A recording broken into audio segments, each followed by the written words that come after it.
Operation Sindoor దెబ్బకు పాకిస్తాన్ కుదేలయ్యింది. ఉగ్ర శిబిరాలను భారత్ ఉక్కుపాదంతో నలిపేసింది. ఈ విషయం ప్రతి భారతీయుడికి తెలుసు. అయితే ఆపరేషన్ సింధూర్ పై పాకిస్తాన్ వర్షన్ ఏంటో తెలుసా? పాకిస్తాన్ పై భారత్ 80 యుద్ధ విమానాలతో దాడికి దిగిందట. అందులో 5 రఫేల్ ఫైటర్ జెట్లను పాకిస్తాన్ కూల్చేసిందట.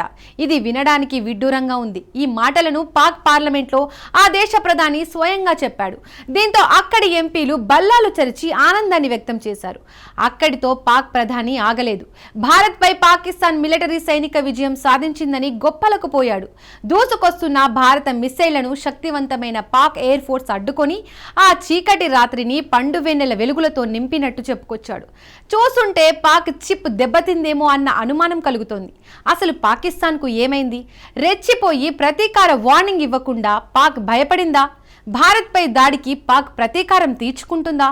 పాకిస్తాన్లో వాస్తవ పరిస్థితులపై స్పెషల్ రిపోర్ట్. Watch this. 5 భారత ఫైటర్ జెట్లను పాక్ కూల్చేసిందా? భారత్పై పాక్ ఆర్మీ సైనిక విజయం సాధించిందా?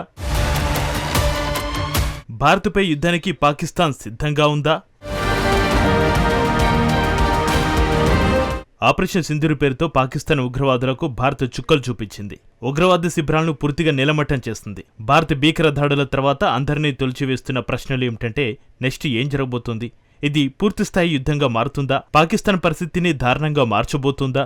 భారత్పై ప్రతీకార దాడులకు దిగుతుందా? ఒకవేళ పాకిస్తాన్ యుద్ధానికి దిగితే దాని పరిధి, ప్రభావం ఎలా ఉండబోతోంది? నిజానికి ఆపరేషన్ సింధూర్ ముగిసిన అనంతరం పాకిస్తాన్ నుంచి చాలా ప్రకటనలు వచ్చాయి. కొన్ని సూచనలు, మరికొన్ని బెదిరింపులు ఉగ్రదేశం నుంచి వెలువడ్డాయి. ఒక రకంగా చెప్పాలంటే పాకిస్తాన్లో గందరగోళం నెలకొంది. పాకిస్తాన్ పాలకులు, ఆర్మీ ఒక స్పష్టమైన విధానం అంటూ ఏదీ తీసుకోలేదు.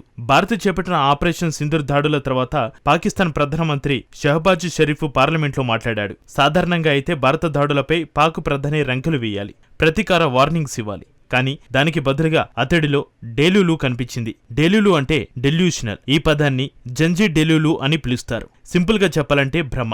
పాక్ ప్రధాని పార్లమెంట్లో భ్రమలో ఉన్నట్టుగా కనిపించింది. పాకిస్తాన్పై దాడికి 80 భారతీయ యుద్ధ విమానాలు వచ్చినట్టు తెలిపాడు. అందులో 5ంటిని పాకిస్తాన్ కూల్చేసినట్టుగా స్వయంగా ఆ దేశ ప్రధాని తెలిపాడు. దీన్ని బట్టి చూస్తే పాక్ యుద్ధానికి ఎలా సిద్ధంగా ఉందో స్పష్టమవుతోంది.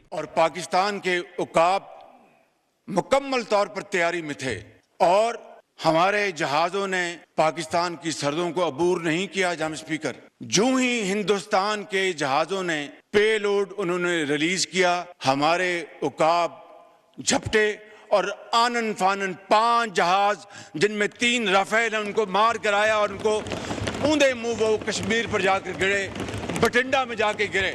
ఆపరేషన్ సింధూర్లో ఏం జరిగిందో అందరికీ తెలుసు. ఉగ్రవాదులకు అడ్డాలుగా మారిన పాకిస్తాన్లోని 9 ప్రాంతాలను భారత్ లక్ష్యంగా చేసుకుంది. అయితే ఈ దాడులో 26 మంది మాత్రమే చనిపోయారని పాకిస్తాన్ ప్రభుత్వం చెబుతోంది. ఇది ఒక ఆసక్తికరమైన విషయం. ఎందుకంటే పహల్గామ్లో అదే పాకిస్తాన్ ఉగ్రవాదులు చంపిన పర్యాటకుల సంఖ్య కూడా అంతే. అయితే పాకిస్తాన్లో ఎంతమంది చనిపోయారో భారత్ అధికారికంగా వెల్లడించలేదు. కానీ ఈ దాడిలో పాకిస్తాన్ ఉగ్రవాద శిబిరాలను ధ్వంసం చేస్తున్న దృశ్యాలు మాత్రం బయటకు వచ్చాయి. వీటి గురించి మరో రకంగా వాదించే అవకాశం లేదు.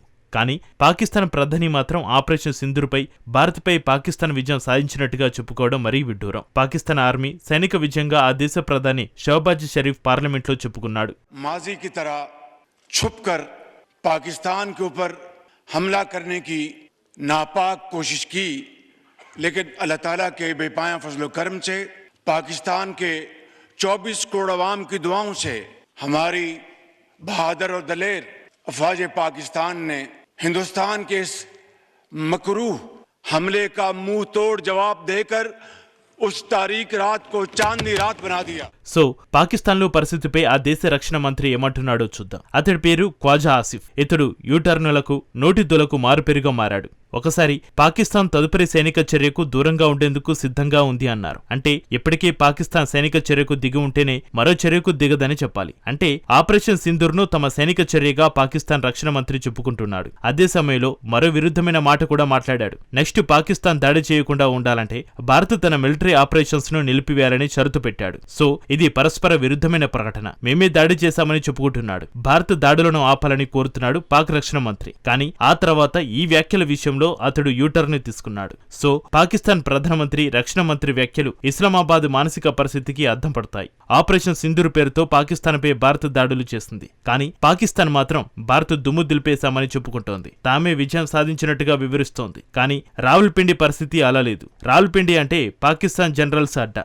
పాక్ జనరల్స్ మాత్రం భారత దాడులతో రగిలిపోయారు. శక్తివంతమైనదని చెప్పుకుంటున్న పాక్ సైన్యం భారత దాడులను పసిగట్టలేకపోయింది. ఇది పాకిస్తాన్ సైన్యం జనరళ్ల అహం దెబ్బతిందని చెప్పవచ్చు.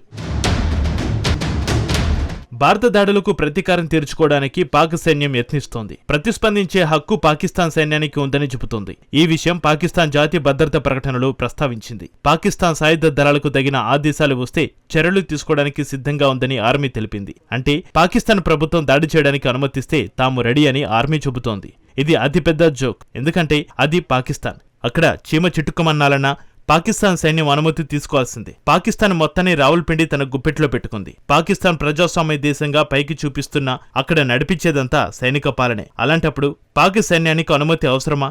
పాకిస్తాన్ ఆర్మీ జోక్ చేస్తుందా లేక టెన్షన్లో పడిందా అన్నది ఆలోచించాల్సిన విషయం. ఇక భారత్ విషయానికి వస్తే పాకిస్తాన్ నెక్స్ట్ ప్లాన్ ఏంటో తెలుసుకోవడానికి ఏమాత్రం ఎదురు చూడదు. ఇప్పటికే భారత్ ఒక అడుగు ముందుకు వేసింది. తన ప్రపంచ భాగస్వాములతో చర్చలు జరుపుతోంది. విదేశాంగ శాఖ కార్యదర్శి 13 దేశాలకు సమాచారం అందించారు. జర్మనీ, స్పెయిన్, ఫ్రాన్స్, జపాన్ విదేశాంగ శాఖ మంత్రులతో భారత మంత్రి జైశంకర్ ఫోన్ చేశాడు. భారత జాతీయ భద్రతా సలహాదారు అజిత్ దోవల్ దాదాపు 10 దేశాలతో మాట్లాడారు. ఈ జాబితాలో ఓ దేశం పేరును ప్రత్యేకంగా చెప్పుకోవాలి. ఆ దేశం మరేదో కాదు, డ్రాగన్ కంట్రీనే.